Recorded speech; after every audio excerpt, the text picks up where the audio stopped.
internet to Popverse Reads. Welcome book lovers, welcome pop culture enthusiasts, and get ready to dive into this new and exciting adventure with us here live with you every once in a while on the internet. This is the ultimate pop culture book club coming to you straight from the Popverse, which, as you know, is a virtual realm created by ReadPop, where we are celebrating the very best in TV, movies, and comics. And today, we are especially celebrating Grady Hendrix and Witchcraft for Wayward Girls, which genuinely, I've read it twice now, probably my top read of 2025. So no pressure, everybody coming the rest of the year, but I'm psyched to be here talking to all of you and soon to Grady himself. I am your video host and producer, Ashley Victoria Robinson, and I am so thrilled to welcome you to our very first book club and our very first episode of Popverse Reads. If you love watching book talk and booktube, then this is the place for you. We're going to be exploring the intersection of pop culture and literature like never before. And, you know, this is the perfect time to cozy up in your reading nook, get yourself your beverage of choice, bring your cat over because we're going to fill some time chatting about an amazing book. Please put your hands together in the traditional theater kid round of applause and join me in welcoming our staff writer and horror connoisseur, the moderator of this chat, Grant DeArmitt. Hi, Ashley. And the crowd goes wild. That's what the comments are saying. They're saying wild, wild, wild, wild. Wild, wild. Your books are so out of order. Yeah, exactly. Grant, how are you on this spooky evening for Spooky Talk? Oh, I am so good. True story, actually. The weather outside is the foggiest I have seen it in New York in quite some time. It is like just a sheet out there. You can barely see 50 feet in front of you. So it is the perfect night to talk about spooky things, to talk about witchcraft. They knew exactly what we were going to get up to. We are calling down a storm. Let's see if we survive what comes from the sky by the end of this evening. We'll see. Grant, you and I were really, really lucky. We got to chat to Grady at New York Comic Con last year, and we immediately said, oh boy, we got to get him back for a book club. So before we dive into it, I want to know from you, like, what is your experience reading his work, and what are your quick spoiler-free thoughts on Witchcraft for Wayward Girls? Witchcraft for Wayward Girls. I mean, my favorite thing, hands down, about Grady's stuff is just how quickly you connect with the emotions of the main character. Mm-hmm. My book before this was How to Sell a Haunted House, which also began with a pregnancy, but in a very different sense. Yeah. And you just so quickly feel for these characters, for Fern. I'm not gonna use her name because that's the thing there. Names are power. Yep. Names have power. But you so just immediately feel for Fern. She's there's a line when you find out just how old she is. She's only 15. That it just tears your heart out. So already I'm hooked for the character. But then the way Grady builds out Florida in the 70s, like the details he chooses to include in this are just phenomenal. I don't know what happened in the 1970s that made everyone eat the worst things imaginable, like tuna and Jello salad and stuff. The aspects and like the recipe book that you could cull from what they feed the girls in the home is like horrific on another level. Like, yes, outside of the actual scary spooky stuff that's going on in the story. Right. And like the worst depiction, I'm going to go ahead and say it. No one in the history of horror has ever created a scarier smoothie than that liver thing. Oh my God. Cannot do it. But funny because it does feel like it's sort of something that a doctor would have prescribed. This is two millennials having opinions about what the 1970s were like. I'm going to dig down on it and ask the proper question to the man himself in a bit. But Grant, I want to ask you, what was your favorite name in Witchcraft for Wayward Girls? Well, I'm trying to go through them. There's so many. Rose, Clem, Myrtle, Zinnia. Fern. Zinnia might be it. Yeah. Yeah. I like her a lot Probably. too as a character. Like, she shows up and really infuses such an interesting life into the story. Yeah. When we finally come down to it. Also, as somebody who was once a 15-year-old girl, there are so many different levels upon which I found this book completely horrifying. So. Yep. All right, Grant, I'm going to banish you back into the Popverse so that we can welcome Grady from the depths of the Popverse. But before I let you go, if you were going to recommend Witchcraft for Wayward Girls in 3 words or less, what 3 words would you use? Pink shag carpet. Oh my God! Get out. Baptism, I banish you back to the Popverse. For everyone who's joining us, if you want to ask any questions, of course, please be sure that you are dropping them in the chat. We have Grant here with us, making sure that we bring all of them forward. We do have some that we got from our members earlier that we're going to be asking throughout this interview, but the time has come, the walrus said, to talk of many things with the person who brought them all. And I would really appreciate it if you would join me in welcoming author of Lies, difficult person to escape, and the Hayao Miyazaki of horror, author Grady Hendrix. Hi, Grady. Wow, the Miyazaki of horror. I'll take it. Okay, let's go right into it. I called you the Miyazaki of horror because you share a trait with him in a lot of ways where a lot of your stories come from the point of view of young women. So tell me why young ladies are the ones that you want to terrorize the most. Yeah, no, well, I mean, part of that's accidental. I mean, and part of that's situational. Like when I started writing, I needed to make my main characters different than me so I could see them not as some Mary Sue version of me, but as like a full, complete human being. And so the easiest way to do that was to swap their gender. Because then, okay, that's not me. That's a person. And I need to get to know and understand that person. And then part of it's situational. Like Witchcraft, women were in maternity homes, not men. How to sell, my best friend's exorcism. It's like, well, I wanted friendship to be the center, and friendships are sort of most demonstrative and expressive in high school, but really among teenage girls. We Sold Our Souls really didn't make sense. It really had a male protagonist at first, and it didn't make sense to me until I switched it to a female protagonist. So it's just a final girl support group. I mean, there have been some final boys, but it makes sense. So sometimes and now it's become a habit. But the book I'm about to start working on for my next one has no women in it whatsoever. They've been completely banished. So I'm nervous. Ooh, yeah, I like that you said you're nervous. That is so funny. I also want to commend you on my best friend's exorcism, because in that I think you very succinctly summed up how horrifying it is to be a teenage girl undergoing puberty in so many different ways. But thank you. Now that we've tackled that, I've got to ask you, why are we in Florida? Why are we in Florida? Well, so basically, I wanted to write.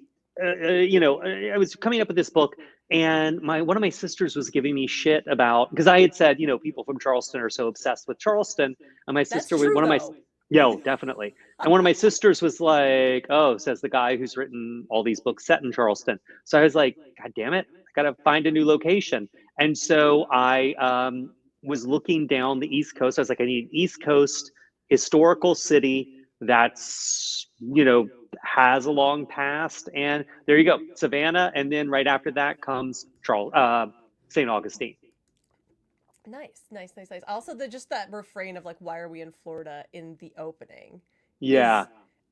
Because Florida is an interesting setting because it's both beloved and maligned we have Florida Man in contemporary popular culture. So I think that question was so interesting in the beginning. Like, why are we in Florida? Why are we in Florida? Yeah. Well, and it's also one of those things where, I've been in Florida a lot, and it is a place that is weird.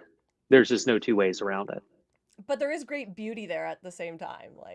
Yeah, I mean, it's gorgeous. Contradictions. But they have the same problem most people do down along that part of the southeastern coast, which is it's really beautiful, and they spend a lot of time destroying that because you got to build stuff for the people who are coming down because it's so beautiful.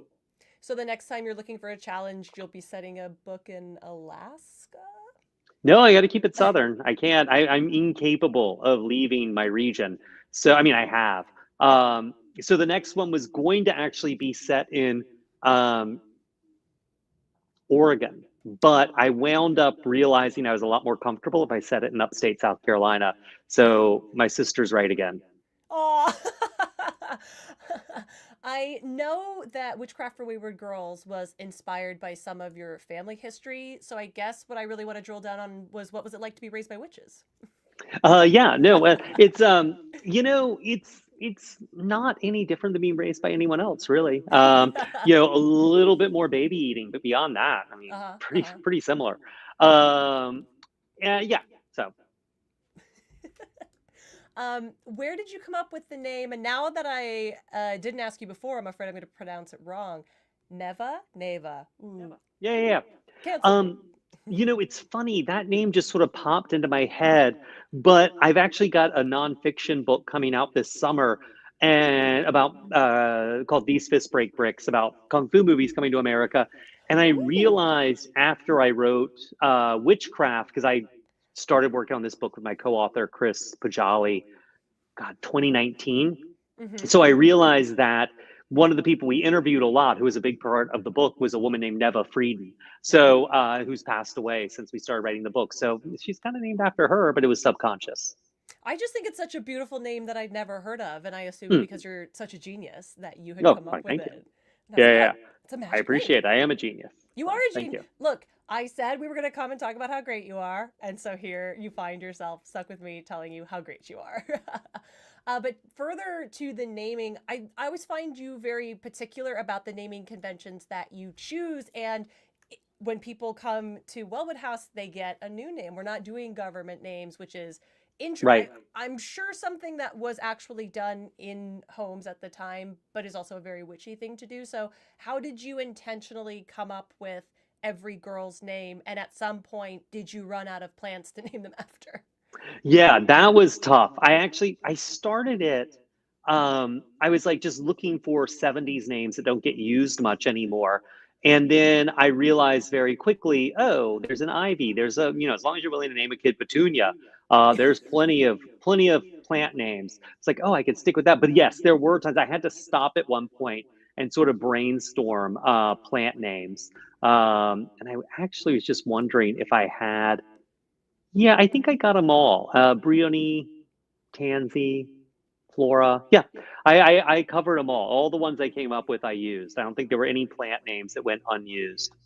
As a flower nerd, I was very impressed by Tansy. I was like, ooh, Tansy, ooh, Zinnia. Okay, we're going deep on this. Oh, yeah. Are you a houseplant person? No, I kill plant. Someone told me succulents were easy, and there's Yeah. a row in my office of like dead succulents. I am apparently a loveless monster, and plant life dies whenever I come close to it. Oh no, you have a black thumb, not a green thumb. Exactly. Which of the girls are the most like you, or maybe like you were at their age? I don't know. Like, I don't think, I mean, to me, they're such individuals. I mean, I'm sure parts of them do resonate, but like, Rose really came from, there's a great book called The Girls of Huntington House. It's a novel by a woman named Blossom Elfman from the 70s about her experience, but it's based on her experiences teaching English in a maternity home. Oh, wow. And it's out of print, but you can still get a copy. They made it into a really bad TV movie with Sissy Spacek, but it's a great book. And Rose is right out of that book. I mean, I was like, that character here is what I want to know more about. And sort of, I lifted a few aspects of her. And actually, weirdly, Blossom Elfman is Danny Elfman's mother, who's Oingo Boingo Danny Elfman, who does the Tim Burton scores. Yep. And the Simpsons theme, iconically. Yes. Oh, yeah. And then, a Zinnia, I really wanted a nerd. I wanted someone who was good, but not in a dumb way. Someone who really read a lot and followed the rules and thought rules were important. Because I do think people who follow the rules get short shift a lot of times. And I was a big reader as a kid, and people love to give people who read a lot of shit when they're kids. Why aren't you playing outside? I'd rather be reading. And Holly was really, there was a lot of different versions of Holly. because this book was really not a witch book at first. It was like a folk horror thing. Mhm. And it took me a long time to get Holly. She was kind of the last one to come into focus. And Fern really, to me, was very difficult because the narrators, it's easy to leave them very vague. And it wasn't until I sat down and really did a deep dive on Fern and her history and all this and made her a theater kid, that I Yeah. thought she really came to life. I was a theater kid. So it was like, oh, there you go. Did you do Helen Keller and The Miracle Worker as your senior play? No. What was I your really senior play, hate Grady? our senior play was Tom Jones. Ah. And though the year before I convinced because the seniors always did, when I was a junior, I convinced them to do Jean Cocteau's The Infernal Machine. Boy, there was 3.5 hours of the theater everyone regrets. That's amazing, but also low-key not surprising.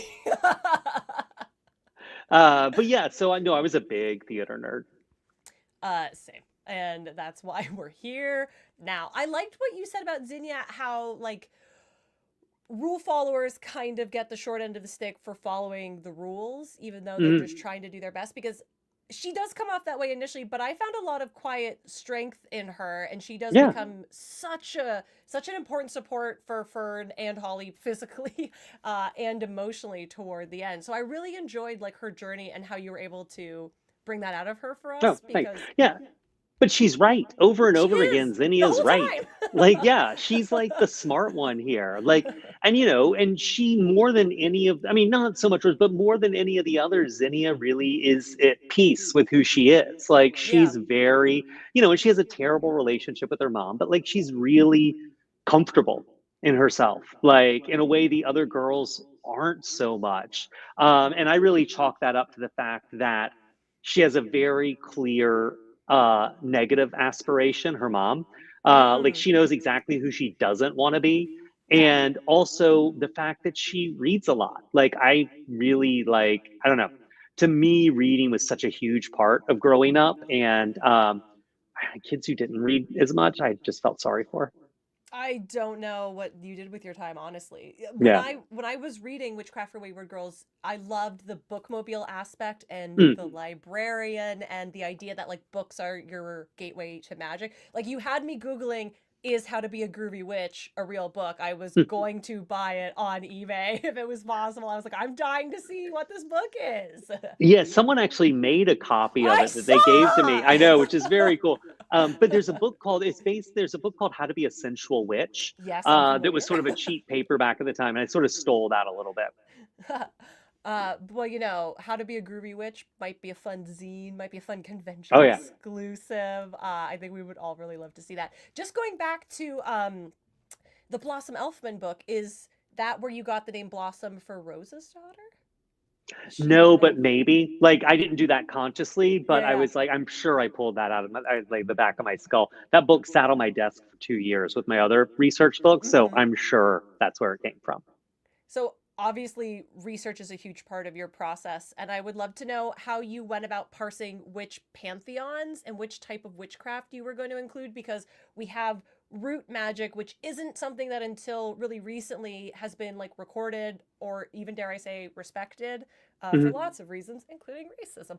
And then we have characters like Decima, where it's right there in the name, the Greco-Roman inspiration. So I want to know how you picked out all the witchcraft stuff. Yeah, so the witches really I had to figure out on the run because they came late in the book after like 2 drafts. Yeah. And I mean, that was 2 of like 14, but still it was I'd been working on it for a while. And I read up a little Gardnerian and Wicca and a little Dianic Wicca, which is sort of the no men allowed version. But I really mostly wanted to make a lot of it up. New World Witchery, which is the website and podcast, everything, they got a book. I did use that because they do a fair amount of Appalachian kind of folk magic and a little bit of root work. And I knew a fair amount about root work because I'm from South Carolina.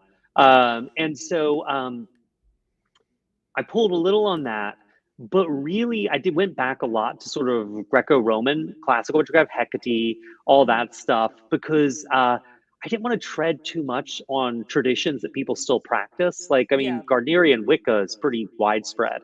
and it's spawned so many versions of Wicca that are sort of like offshoots that are related to it. I just, it's a religion people practice, like 1.5 million of them. So I didn't want to get too much in that. So I fabricated some stuff. I pulled on a little bit of root work, and I pulled a lot on the classical tradition, which is a lot more blood-based. It's a lot more about like blood and necromancy and drinking blood and things like that. And that's sort of where I came up with the idea of like, that the blood and pain is sort of what powers it. Well, I think as we learned from the book, necromancy is when you talk to the dead. I think Yes. Zinnia says that. Yeah. She's very, nerd. Yeah, but it made me laugh out loud where I was like, sort of. It's a little chat. Yeah, exactly. We'll have a cute little phone call while we twist it around. What's the phone cords around our fingers? Yeah, exactly. So you wrote all the spells in the book? Yeah. That's so fun. Yeah, it's, some of them I would go in, like Tumblr still is out there and has a really active witch community. So I would go in there and like read people to get sort of the mood of it and things like that. I'd read a little of like, I think it's Gardner's Book of Shadows and things, just to get sort of the mood, but really just kind of free form it. Did you ever perform a spell just for research, simply research, while you were working on the book? Not really. I mean, it's funny. I've fooled around with a little ritual magic in the past, and like I do tarot and stuff, which is sort of like a thing. But I know a fair amount about ritual magic, and one of the things that I really like about writing books is there is that aspect. It's a sustained act of concentration and focus on something that's largely imaginary, and trying to sort of will it into being in the real world. I mean, that's writing a book. And so to me, they're all kind of overlapped and overlinking. Or linked. So yeah, I'm kind of, that's kind of the space I live in to some extent. And I bore really easily. So, chanting myself into a trance is going to be really difficult. I don't know if I believe that, because you said you wrote 14 drafts of this book. Yeah. Speaking of trances. Is that a lot of drafts? Is that not a lot? For me, it is. Yeah. I'm usually a lot of drafts. Like I kind of vomit out my fingertips, and just keep revising. But this was a lot. I mean, I wanted to get 1970 right. I wanted to get pregnancy right. I wanted to get witchcraft and witches right. It was a lot to sort of want to balance, and it just took me a really long time to figure it out. When you're working on something like this, that you sort of have to work on so many aspects, did you ever put this draft down and go and work on another book, or is it a sustained 14 drafts until we get the final product? No, I mean, there were some short stories I'd write, and like I had some screenplay work in here that I was doing, and writing some intros and things like that, but I was not like cheating on this book with another book. I'm a one book man. I've only got the energy to do one book at a time. I cannot do two. I mean, who can? The scheduling alone. Right. Well, also, it doesn't seem very much fun. Like, the thing I like about writing a book is you're so immersed. I mean, it really does eat your life. And I like that. Like, that's kind of how I lose myself and get out of my head. And so trying to split between two books, I don't feel like that immersion would be as work as well for me. How many cups of coffee do you drink in a day in order to get something like this done? I try to do 2, but I go to 3 and sometimes 6. Yeah, a fair amount. I'm making a very conscious effort to drink more tea. Ooh, caffeinated tea or matcha? Oh yeah. Like, what are we doing? Yeah, no, like black tea. I do what people call builder's tea, which is like a lot of milk, a lot of sugar, really bitter tea. I call that as close to coffee as you can get and still call it tea. Yeah, exactly. You talked about trying to get the 1970s right. Which aspects of that decade were most important for you to get right? It was important for me not to get it wrong. I didn't want to make it seem like a parody of itself. And, one of the problems with 1970 as opposed to 1978 is like 1970, like everything doesn't change on a dime. In most parts of the country, 1970 looked like 1967. Like, you don't buy a brand new wardrobe right away, TV is the most widespread form of entertainment, and TV was very stuck in the past. Music was the thing that changed the most dramatically and the most widely. So I really didn't want to make it too jokey, and I wanted to make it true to be 1970, not 1978. Like, no bell bottoms, and there were things I wanted that I couldn't do, like expressions and things like that, albums that were out and musical references, because it was just they came later. So that to me was more important, not getting it wrong and not making it seem jokey. Now we've kind of looked back and passed judgment on 1970s, like the whole decade, but at the time it was today, so it's always important to me to sort of try to get it to feel like it's actually current. And there were actually a lot of versions of this book, a lot of drafts that were first person and present tense, because I didn't want people to feel like this was other people, and I didn't want to feel like the past was safely in the past. And those versions really turned readers off. Like I use a lot of first readers, I have editors, things like that. And like those really, those versions were too hot emotionally. It was too all up in people's grill, and people had deeply adverse reactions to those. And I couldn't figure out why. And then I switched it to third person past tense, and people were so much more comfortable reading it. How do you deal with that, like from a creative standpoint of being like, here's something I've created, and you get that level of feedback and that reaction? Like, how do you pick yourself up and go, okay, I'll just fix this now? Yeah, I mean, that's the job. I think that's so admirable. Yeah, but that's the job. I mean, like I'm people write for all different reasons. Like there's everyone, but I write to be read. And so if I'm not communicating something, I got to redo it. And sometimes it really sticks in my craw. I mean, sometimes I really feel irritated.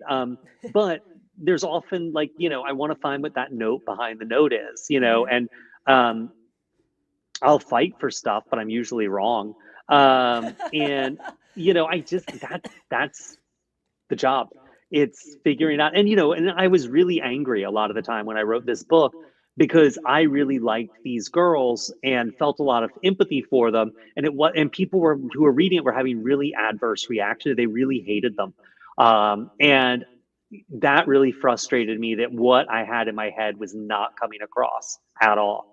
And so so writing this book, I was I would say from February of 2024 to like August of 2024, I was pretty pissed off and miserable as I rewrote and rewrote this book, because I could not get people to see these girls the way I did. And was it just changing it to, not just, but was it changing it to third person that opened all those doors for you? That was a big part of it, but it was also, it was really thinking harder about the girls and really, really getting inside their heads and really making them more and more specific, really drilling down on their backstories and sort of where they'd be emotionally, getting rid of a lot of cool stuff I wanted to do in favor of letting people sit with the girls, like inside their heads and sort of their reactions to things.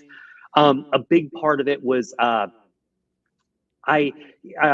people may notice there's 5 moths on the cover, because they were supposed to be a moth for each girl, because originally there were 5 main characters. Myrtle was one of the main characters, she came to a really grim end. And I loved Myrtle, and she was a lot of fun to write, but people really did not like that whole storyline. So that came out, and that sort of freed up a lot of real estate for the other girls to take up more space. And it also took a little bit of the curse off it, because Myrtle was so so committed to her view of reality that she just was not pregnant. That just was not on. And people really didn't like that. And so I really like writing characters who are in complete denial of reality, but people really have adverse reaction. They don't like it. So so that was a lot of the stuff I had to do there. I find that so fascinating, because as someone who was once a teenage girl, each and every one of the main cast, I was like, I would be friends with you. I would be friends with you. Oh, good. Rose would be the girl that I would want to be, who was older than me, who was so cool. Fern would be your best friend. Zinnia would be the one who set you straight, and Holly would be the one who you had to take care of, but nurtures you in her own way in those moments. And she does get such a win in the end, in as much as anyone gets a win, I guess. They all get wins. They're just not rah wins, but they get wins. They do, and in the very witchy way of like, well, you'll get your win eventually. Yeah. Well, one thing that I imprinted on, there's a few moments I imprinted on really early. And, I can't write a book with an unhappy ending. And some people are like, well, it's so qualified, but like, not for these characters. And one thing that I imprinted on hard when I was growing up is The Breakfast Club, the John Hughes movie. And that moment where Don't You Forget About Me's playing, and Judd Nelson is walking across the football field and he punches the sky, and it's just like, yeah. And then you sort of take the 1,000-yard view of that moment and you're like, you know what? There's no soundtrack when he's walking across that football field. And there's actually no one else there. No one else sees him do it. And he's on his way back to his crappy, abusive house. But in that moment for him, it's a win. And the movie makes you feel like it's a win. And it's not until you really look at it objectively and pull back, you're like, that is a very small, small, small moment to be such a huge punctuation mark on this movie. And that's something it's always stuck with me. So, for some people, they might be like, well, the bad guys don't get their comeuppance and this, that, and the other. But I'm like, for these characters, these are big wins, in the context of their lives. I even think Miriam and Hagar not staying, like making the choice to sever their relationship to Wellwood, and everything that's associated with it. Like that moment for me, I was like, that was one of my favorite moments in the whole story, was them fully stepping into their power as well. Yeah. Well, and and that's something I really argued with some readers about, or early readers of different drafts. Yeah. But where they were like, well, why would they still work for her and all this? And you want to say to people, you work for someone for a long time. You don't just see them as their worst day or who they become. You know them, you see them age, you have a very complicated relationship with them. And for Hagar and Miriam, they're so trusted as part of Miss Wellwood's world. They have so much sort of power over their job and so much say, and can have so much control over their job to some extent. But there comes a point where they're like, no, like, to here and no further.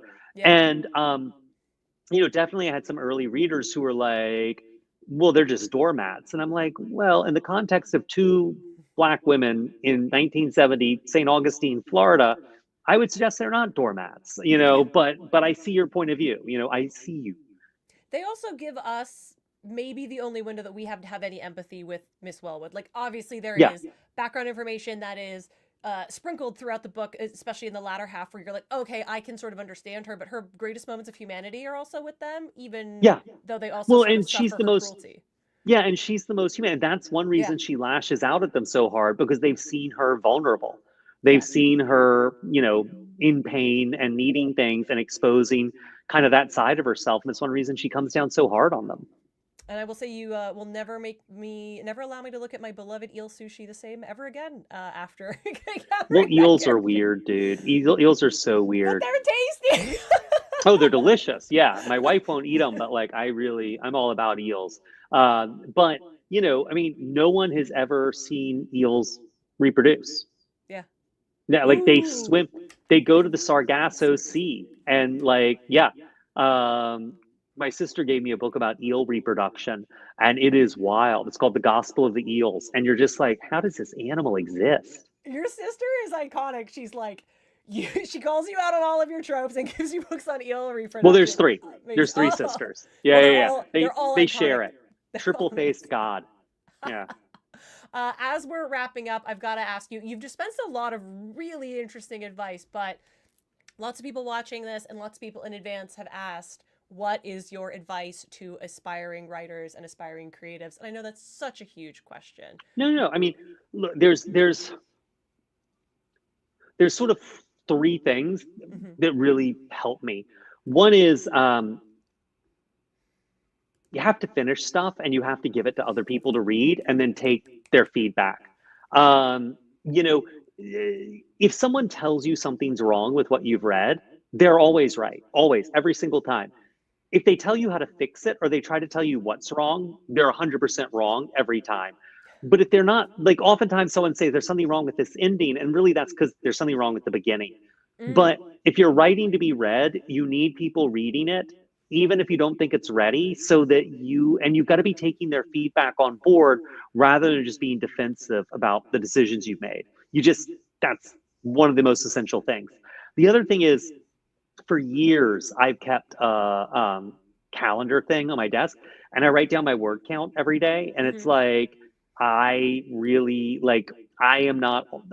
was shocked at how much I thought I was writing, and I really wasn't.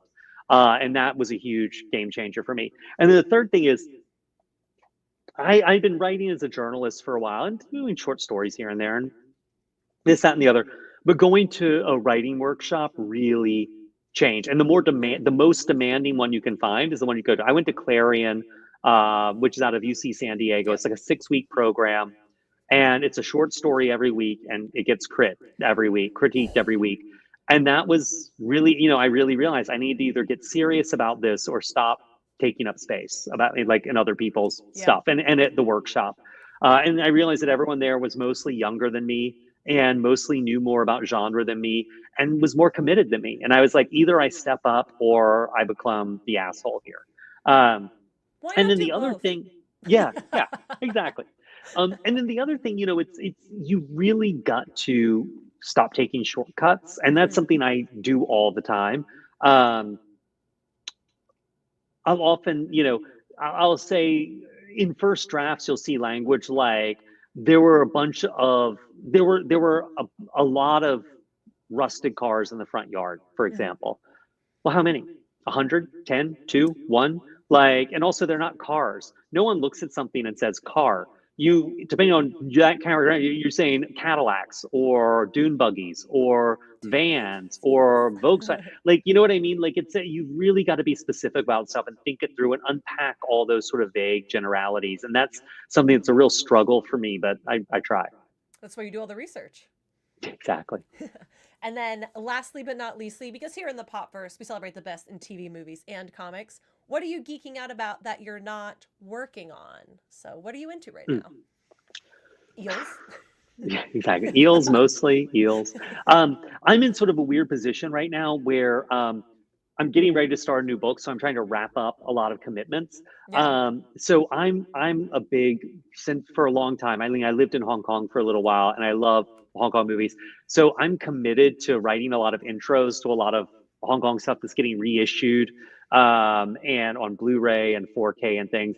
So I'm working on all that right now. I've got like 20 something intros I'm doing and essays.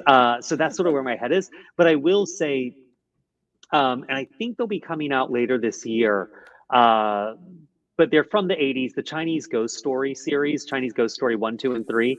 They're just so amazing. I mean, there really is nothing else like them out there. They're so charming and so romantic and such a different way of doing horror and a different way of doing period as something that feels active and alive and present rather than the musty old historical past in a Merchant Ivory film.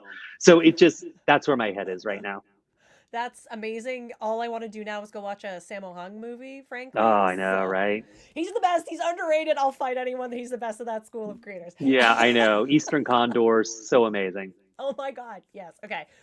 We can't talk about that now. We'll talk about that when the next book comes out. Grady, thank you so much for joining us for our debut Popverse Reads and for sharing all the glory and answering all of our questions about Witchcraft for Wayward Girls. If people want to continue this discussion with you, hex you online, support you in any way, shape, or form, where's the best place that they can find you on the internet?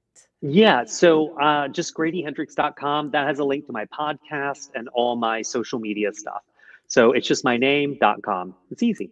Easy, and it's spelled the way it sounds. Exactly. And if I was 90, I'd be like, it's HTTP // : Not / like anybody uses a backslash. I know. Thank you so much for joining us, and I'm going to banish you back into the Popverse. All right. Oh no! I'm so rude. I sent our first guest away, even as he was saying goodbye to us. I want to say thank you again to Grady Hendrix for joining us. He always makes me feel like I am not smart enough and I need to go and do more work, which is honestly just really, really inspiring. I want to thank everybody who's joining us by either contributing questions in the past, by watching us right now in the present, or who's going to watch this in the future for this electrifying journey through the pages of Popverse Reads and Witchcraft for Wayward Girls. It was my second read of it. I'll probably read it one more time this year. It is just that good. So if you were not caught up in time for this episode, you now have homework, my friends. It has been so fun exploring all of these different connections and opening up our minds together on this very first episode.